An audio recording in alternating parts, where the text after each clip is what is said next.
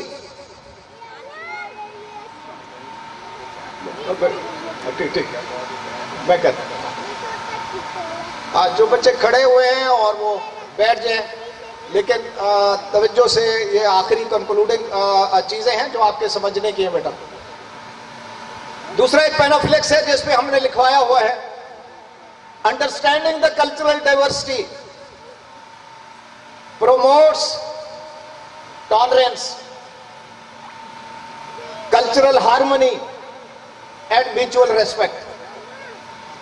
یہ تین چیزیں اگر ہم نے اپنے بچوں میں پیدا کر دیں, میں آپ کو یقین دلاتا ہوں کہ ہمارے بچے productive successful citizen of the global village بنے.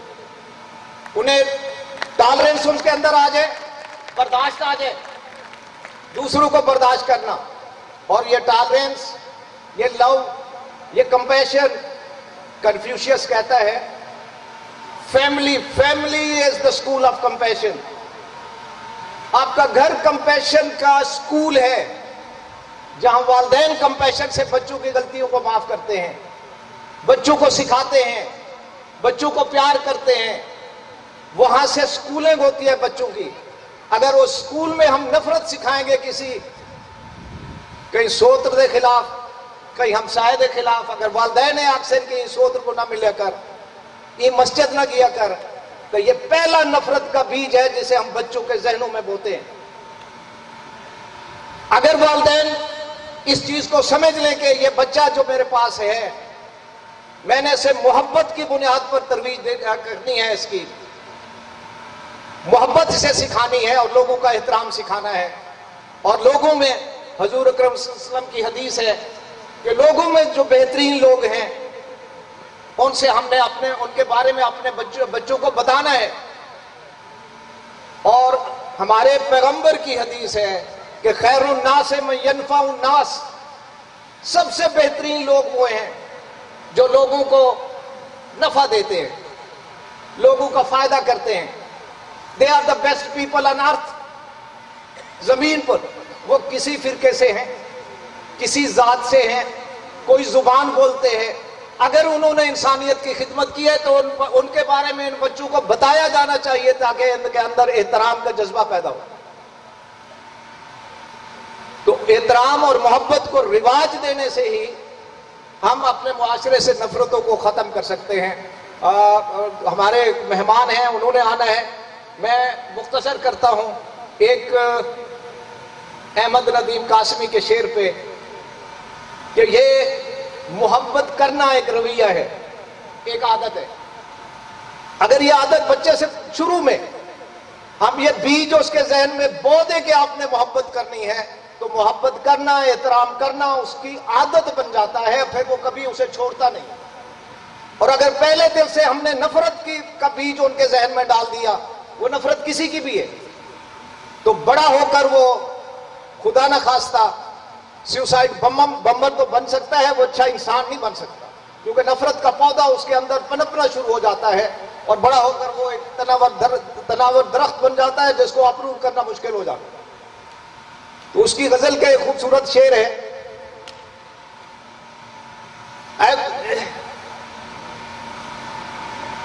اب تو محبت کرنا آ جائے تو دشمن پہ بھی پیار آتا ہے. اب تو دشمن کے ارادوں پہ بھی پیار آتا ہے. اب تو دشمن کے ارادوں پہ بھی پیار آتا ہے. تیری الفت نے محبت میری عادت کر دی. اب تو دشمن, یہ خوبصورت غزل ہے, میں آپ کو سنا دیتا ہوں. میں لٹریچر کا اسٹوڈنٹ ہوں اور یہاں لٹریچر کے اسٹوڈنٹس بیٹھے ہیں. یہ بڑی خوبصورت غزل ہے احمد ندیم قاسمی کی. جب تیرا حکم ملا ترک محبت کر دی, دل مگر اس پہ وہ دھڑکا کہ قیامت کر دی. تو اسے کس طرح میں اظہار محبت کرتا, لفظ سوجھا تو معانی نے بغاوت کر دی. میں تو سمجھا تھا کہ لوٹ آتے ہیں جانے والے، تو نے جا کر تو جدائی میری قسمت کر دی۔ پوچھ بیٹھا ہوں میں تجھ سے تیرے کوچے کا پتہ، تیرے حالات نے کیسی تیری صورت کر دی۔ کیا تیرا جسم تیرے حسن کی حدت میں جلا؟ کیا تیرا جسم تیرے حسن کی حدت میں جلا؟ راکھ کس نے تیری سونے سی صورت کر دی؟ اب تو دشمن کے ارادوں پہ بھی پیار آتا ہے، تیری الفت نے محبت میری عادت کر دی۔ بہت